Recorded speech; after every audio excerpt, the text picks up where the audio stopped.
Okay. First, let me start about the reasons why we came up with the topic on partnerships.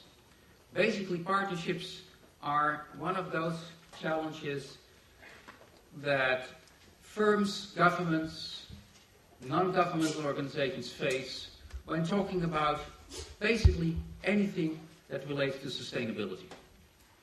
So it was not unwise after last year when we thought about how business and poverty would be related and what an agenda for business would be, that we now zoom in on a more practical side of that.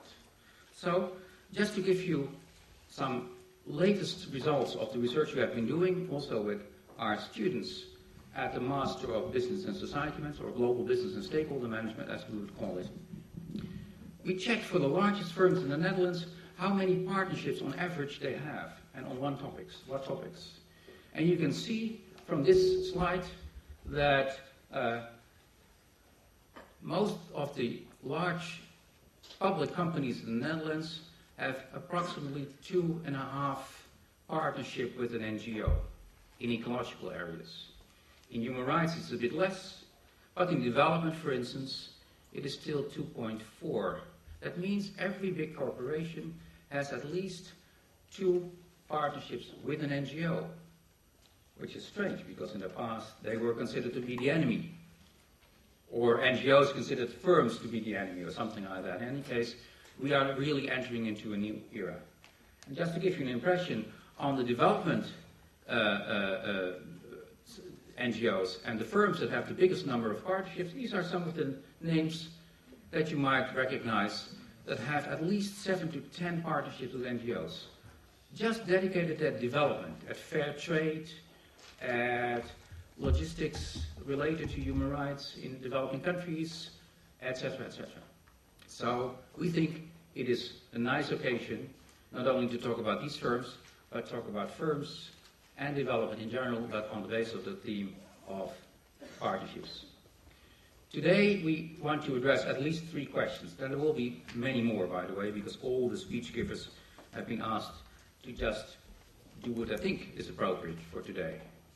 But 3 basic questions. One question is, are partnerships necessary or a sufficient condition for development? What about that? What about the contribution of partnerships to Millennium Development Goals, for instance? The second question is, of course, we're in the middle of a financial crisis, or in a more politically correct manner, financial tightening. What about that?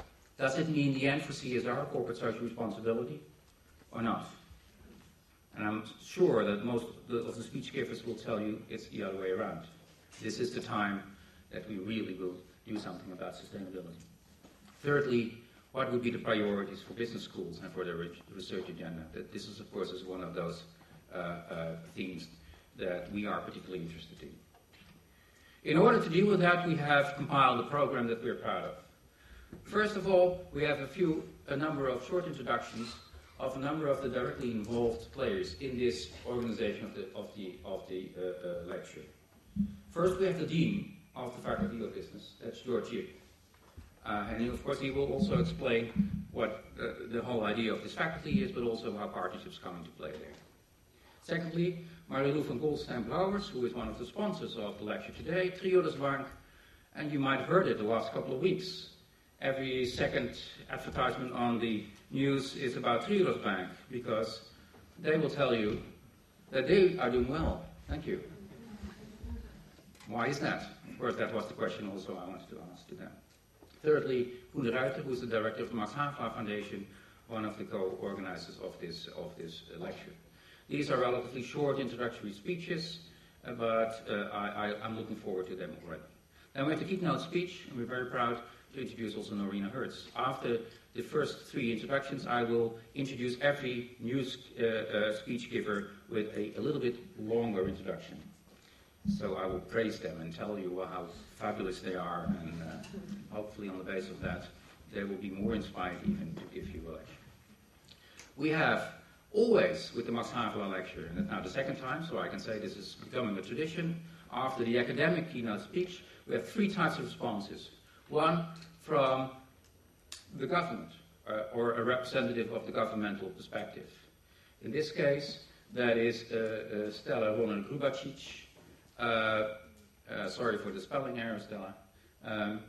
She is the ambassador of the Millennium Development Goals, and she also will talk on behalf of the Minister of Development. Secondly, the NGO perspective is dealt with by Johan van der Volde, who is the director of the World Wildlife Fund, and I will come back on him after Marina Hertz's presentation. And finally, but not last, you can see the first presentation is the multinational perspective. I'm very happy that Giles Bolton comes all the way from the UK here to talk about the partnership strategy of Tesco, one of the leading companies, one of the leading retailers in the world that uses not only fair trade logos, but also partnership as a means to reach their goals. At the end, we also have half an hour approximately with a little panel where we confront the speech givers with the speeches and the statements of each other, and we will do that behind this desk.